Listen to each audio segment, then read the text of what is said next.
I've been thinking about how desperate I've been for certain things in my life.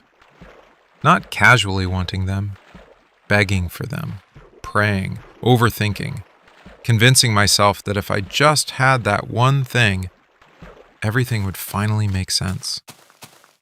A relationship, a message back, validation, success, closure. And what's uncomfortable is realizing this. Most of the things I begged for weren't actually that good. They just felt important because I didn't have them. Scarcity makes things look holy. When something is out of reach, your brain fills in the blanks.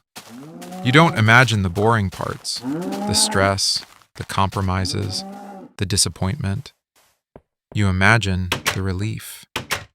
You imagine how quiet your mind would be, how confident you'd feel, how finally you'd be okay. So you put that thing on a pedestal. You tell yourself, if I get this, I'll stop feeling empty. If this works out, I'll finally be happy. If they choose me, I'll feel worthy. And that's where the problem starts. Because now you're not just wanting something, you're outsourcing your peace to it. I've noticed I do this a lot with people. I'll convince myself that someone is special not because of how they treat me, but because of how much I want them to. I ignore red flags. I ignore inconsistency. I ignore how anxious I feel around them. All because my brain is saying, just get them, then everything settles. But that's not how it works. When you finally get the thing you were begging for, one of two things happens. Either it doesn't feel how you imagined, or it does, briefly, and then the feeling fades. And then you're left confused. Like, that's it? All that stress, all that desperation, all that emotional energy for something that didn't actually fix you. That's when you realize you weren't chasing the thing. You were chasing how you thought it would make you feel. And feelings don't live in objects or people. They live in expectations. I think we underestimate how much pain comes from attaching meaning to outcomes. We don't just want the job, we want the respect. We don't just want the relationship, we want reassurance. We don't just want attention, we want to feel chosen. So when we don't get it, it feels personal. Like life is withholding something from us. But when we do get it, it rarely carries the weight we put on it. Because no external thing can hold that much responsibility. And that's a hard truth to sit with. Especially if you've spent months or years telling yourself, once this happens, I'll be okay. I'm not saying wanting things is bad. I'm saying begging for them usually means we've made them responsible for something they were never meant to carry. And that's when disappointment is guaranteed. I'm not saying wanting things is bad. I'm saying begging for them usually means we've made them responsible for something they were never meant to carry. And that's when disappointment is guaranteed. I think the reason we beg for certain things has less to do with the thing itself and more to do with what's missing underneath. When you feel empty, anything that promises relief starts looking like the answer. So you attach, hard.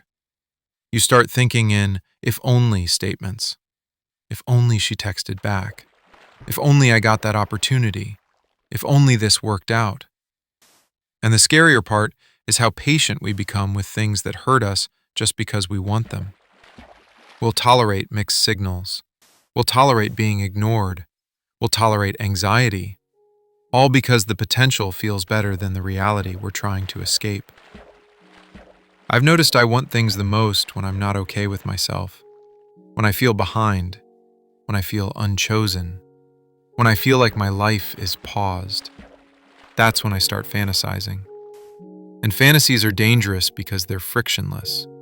There's no conflict in your head, no boredom, no disappointment. Just the version of the thing that solves everything.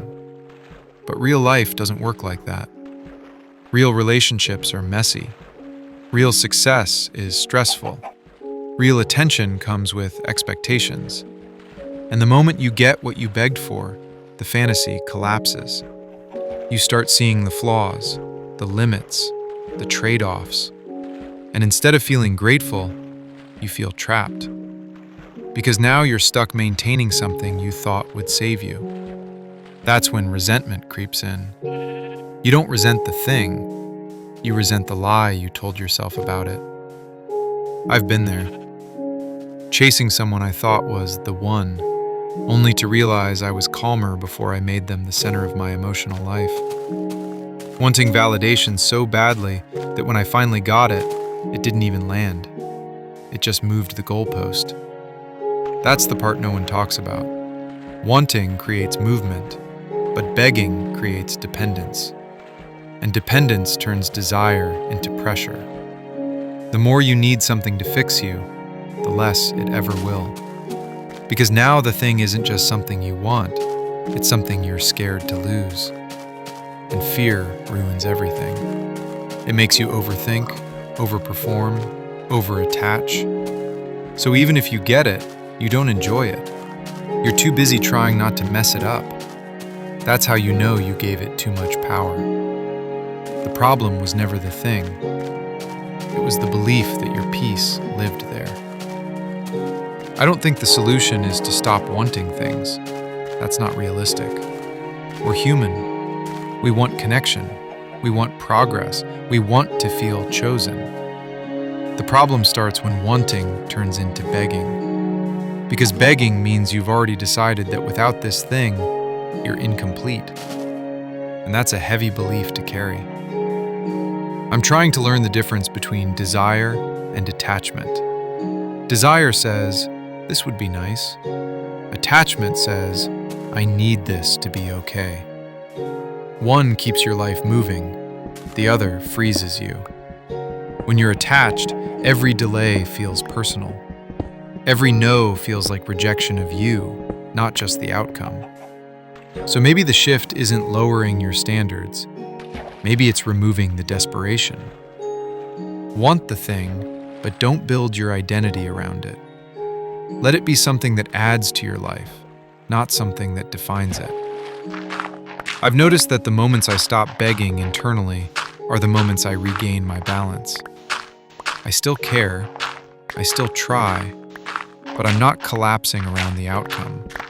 And that changes everything. You show up calmer. You think clearer. You don't abandon yourself trying to secure something. Ironically, that's usually when things go better. Not because the universe rewards detachment, but because you're no longer acting from fear. So if there's something you're begging for right now, ask yourself, if I got this tomorrow, what problem am I expecting it to solve? And is that problem something I'm avoiding dealing with directly? That question alone can save you a lot of disappointment. You're allowed to want things. Just don't make them responsible for your worth, your peace, or your identity. Because no outcome can carry that weight. And the moment you stop begging, you don't lose desire. You gain yourself back. I'm curious, what's something you once begged for that didn't turn out how you imagined? Drop it below.